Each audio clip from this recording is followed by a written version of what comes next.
देखो बचपन में पढ़ा था, जो सोवत है वो खोवत है, और कल देख भी लिया, जो लोग सो गए होंगे एक थ्रिलर मैच खो गए होंगे। भाई साहब नमस्ते, मैं बहुआ, नमस्कार, जय हिंद, मैं हूं रौनक। India West Indies special Rantantra देख रहे हैं, और विराट कोहली की बातें तो हम लोग खूब करते हैं। लगभग 3 साल हो गए उनको सेंचुरी लगाए हुए। जब भी वो आउट होते हैं पूरे देश में मायूसी छा जाती है, लेकिन इन सब के बीच धवन की बात कौन करेगा भैया। मतलब कोहली के खराब फॉर्म के सामने हमने शिखर धवन की खराब फॉर्म को वैसे ही इग्नोर कर दिया जैसे रणवीर सिंह ने अपने लेटेस्ट फोटोशूट में कपड़ों को इग्नोर किया हुआ है। लगता है दीपिका पादुकोण कहीं बाहर गई हुई हैं अपने सारे कपड़े लेकर, तभी रणवीर के पास पहनने को कुछ नहीं था। ये क्या है? खैर धवन पे वापस आते हैं। उनके बारे में बात इसलिए भी जरूरी है क्योंकि एक वक्त पर धवन का क्या दौर था भाई साहब। सनराइजर्स हैदराबाद के कप्तान थे, टीम इंडिया की व्हाइट बॉल में जान थे, और टेस्ट क्रिकेट में जैसे उनको मौका मिला उन्होंने अपने डेब्यू पर फास्टेस्ट सेंचुरी जड़ने का रिकॉर्ड भी अपने नाम कर लिया। लेकिन वक्त का पहिया तो घूमता ही है। शिखर धवन ने टेस्ट क्रिकेट में अपनी पोजीशन मयंक अग्रवाल के हाथों गंवा दी, लेकिन 2019 वर्ल्ड कप तक शिखर धवन दोनों व्हाइट बॉल फॉर्मेट में भारत के फर्स्ट चॉइस ओपनर थे। हालांकि फिर T20 क्रिकेट में भी पहले केएल राहुल ने और अब ईशान किशन ने महफिल लूट रखी है, यानी बचा सिर्फ वनडे। पर आपको बता दें कि वनडे में भी शिखर धवन पिछली 20 पारियों में लगभग 3 साल से शतक नहीं मार पाए हैं, और यहां पर भी उनकी जगह केएल राहुल कंसीडर किए जा रहे थे। और जैसा कि हमने कल आपको बताया था कि West Indies series Shikhar Dhawan के लिए आखिरी मौका साबित हो सकती है, और शिखर धवन ने बिल्कुल मिल्खा सिंह की तरह कहा खेलूंगा भी वैसे ही। तो मैच शुरू हुआ, धवन टॉस हारे। वेस्ट इंडीज ने टॉस जीतकर पहले गेंदबाजी का फैसला किया और बताया कि उनकी तरफ से जेसन होल्डर नहीं खेल रहे। हमारी तरफ से सर रविंद्र जडेजा पहले 2 वनडे मैचों में चोट की वजह से हिस्सा नहीं ले पाएंगे। पहले खेलने उतरी धवन और शुभमन गिल की नई जोड़ी ने धमाकेदार आगाज किया, और धमाकेदार आगाज तो हमारे क्रिको चैनल ने भी कर दिया है। अगर आपने अब तक हमारा ये लेटेस्ट क्रिकेट वाला मस्त चैनल सब्सक्राइब नहीं किया है तो कर लो, फुल मजा आएगा। डिस्क्रिप्शन में हमने लिंक दिया है क्रिको का, या फिर यूट्यूब पे जाके CRICO टाइप करो, क्रिको को सब्सक्राइब करो। आगे बढ़ते, धवन और शुभमन गिल की जोड़ी ने धमाकेदार शुरुआत करी। आईपीएल फाइनल के बाद शुभमन गिल कल पहली बार हमें खेलते हुए दिखाई दे रहे थे, और उन्होंने अपनी गाड़ी वहीं से स्टार्ट की जहां से उन्होंने आईपीएल फाइनल में छोड़ी थी। टीम इंडिया में वापसी का जश्न उन्होंने एकदम शानदार अंदाज में मनाया, और 53 गेंदों में 64 की बेहतरीन पारी खेलकर 119 की ओपनिंग पार्टनरशिप कर डाली। वेस्टइंडीज का कोई भी गेंदबाज विकेट लेने के मूड में नहीं लग रहा था, इसलिए उनके फील्डर्स को विकेट लेना पड़ा, और शुभमन रन आउट होकर पवेलियन वापस पहुंच गए। लेकिन कल हीरो रहे धवन।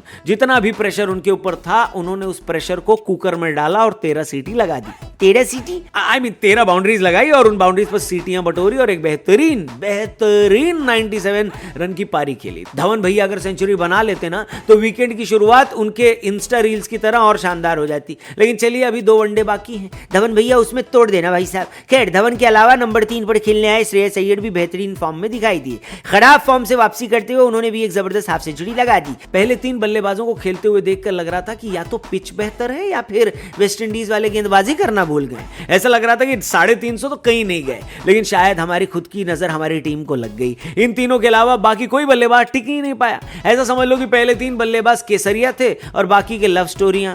सूर्या और संजू पारी फिनिश करने में नाकाम रहे, जबकि हुड्डा की पारी को देखकर लगा कि इंग्लैंड से वेस्टइंडीज कोई दूसरा ही दीपक हुड्डा बल्लेबाजी करने चला गया है क्या।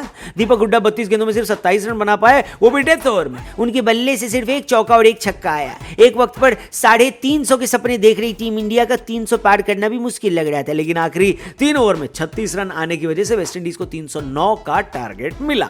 दूसरी इनिंग शुरू होते होते रात के 11:30 बज चुके थे। इस वक्त तक कई भारतीय क्रिकेट फैंस ने तो अपने टीवी बंद करके एसी और कूलर ऑन कर लिया होगा, लेकिन वेस्टइंडीज वाले भी टीवी बंद करके काम धंधे पर निकल गए। उसकी एक वजह यह है कि पिछले कुछ मैचों में वेस्टइंडीज की टीम कुल मिलाकर 50 ओवर भी नहीं खेल पा रही थी, और अगर वो नहीं खेल पाती 50 ओवर तो टारगेट पूरा कैसे होता भाई। ये समस्या है रे, क्या बोलने का। दूसरी वजह यह कि पोर्ट ऑफ स्पेन के इस मैदान पर कभी भी 300 के ऊपर का टारगेट सक्सेसफुली चेज नहीं हुआ था। ऐसे में वेस्टइंडीज वालों को पहला झटका तो तभी लगा जब वनडे में उनके सबसे बेहतरीन बल्लेबाज शेहो 5वें ही ओवर में मोहम्मद सिराज को अपना विकेट दे गए। लेकिन दूसरे विकेट के लिए काइल मेयर्स और शामरा ब्रुक्स ने हमारे बॉलर्स को उतना ही परेशान किया जितना कल सीबीएसई के रिजल्ट आने के बाद रिश्तेदारों ने बच्चों को परेशान किया होगा। मैं कहाँ हूँ बहन। रिजल्ट से याद आया, जिनका बढ़िया आया है बहुत बहुत बधाई। इंस्टा पे डीएम करके मुझसे एड्रेस पूछ लो, मैं भेज दूंगा, मिठाई घर भिजवा देना, समझे। और जिनका अच्छा नहीं आया दोस्तों, रत्ती भर परेशान होने की जरूरत नहीं है। जब आप जिंदगी में कुछ बड़ा करोगे ना, तब आपके नंबर कोई नहीं पूछेगा। क्या क्या लाइन है बउआ भाई। दोस्तों इसका स्क्रीनशॉट लेके इंस्टा पे हमको टैग करना मत भूलना, ठीक है। अब देखो कल जब वेस्ट इंडीज वालों ने दूसरे विकेट के लिए 117 की पार्टनरशिप कर ली थी और इंडिया वालों को विकेट चाहिए थी, तो शिखर धवन ने गेंदबाजों से 10वीं का नंबर थोड़ी ना पूछा और उन्हें गेंदबाजी दी। उन्होंने तो बॉल दे दी शार्दुल ठाकुर को। और लॉर्ड तो भैया लॉर्ड है, बिल्कुल क्राइम मास्टर गोगो की तरह। जब आते हैं तो कुछ ना कुछ लेकर ही जाते हैं। पहले उन्होंने ब्रुक्स को 46 के निजी स्कोर पर आउट किया और फिर अगले ओवर में मेयर्स की 75 रन की शानदार पारी भी खत्म कर डाली। ये ब्रेक थ्रू मिलने के बाद भी विकेट गिरने जारी रहे, लेकिन वेस्टइंडीज ने रन बनाने नहीं छोड़े। 252 पर वेस्टइंडीज के 6 विकेट गिर गए थे और सारे स्पेशलिस्ट बल्लेबाज पवेलियन लौट गए थे।